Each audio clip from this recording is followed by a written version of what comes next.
দিদি এদিকে আয় একটু। কি হয়েছে? এই দেখ টমেটোগুলো কেমন পোকা লেগে গেছে। এই টমেটোগুলো দিয়ে কি করব? এই নে ঝুড়িটাকে নে, টমেটোগুলো সব তোল, তারপরে বলছি কি করবি। টমেটোগুলো সব ছেঁড়া হয়ে গেছে।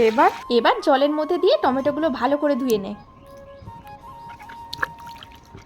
এই নে ধুয়ে নিয়েছি। একটা ছুরির সাহায্যে টমেটোগুলোকে এবার সরু সরু করে কেটে নে। টমেটোগুলো তো কাটা হয়ে গেছে, তারপর কি করব? ফ্রিজে গিয়ে দেখ আমুদি মাছ কেটে রেখেছিস, সেখান থেকে কিছুটা মাছ নিয়ে নে। মাছের মধ্যে এবার একটু নুন হলুদ মাখিয়ে হালকা করে ভেজে তুলে রাখ। মাছ ভাজা হয়ে গেলে ওই তেলের মধ্যে বেশ খানিকটা সর্ষে ফোড়ন দিয়ে দে। সর্ষেগুলো ভাজা হয়ে গেলে এবার কাঁচা টমেটোগুলো দিয়ে বেশ কিছুক্ষণ একটু নাড়িয়ে চাড়িয়ে নে। নাড়ানোর সময় আবার কয়েকটা কাঁচা লঙ্কা দিতে ভুলিস না কিন্তু। এবার তো স্বাদ মতন লবণ আর হলুদ দিয়েছি, আর কিছু দিতে হবে না, আর কিছু দেওয়ার দরকার নেই। এইভাবে কিছুক্ষণ নাড়িয়ে চাড়িয়ে যখন দেখ টমেটোগুলো নরম হয়ে আসবে, তখন ভেজে রাখা মাছগুলো এর মধ্যে দিয়ে দে। ব্যাস রান্না কমপ্লিট, এবার খেয়ে দেখ। উফ দি, কি যে খাওয়ালি।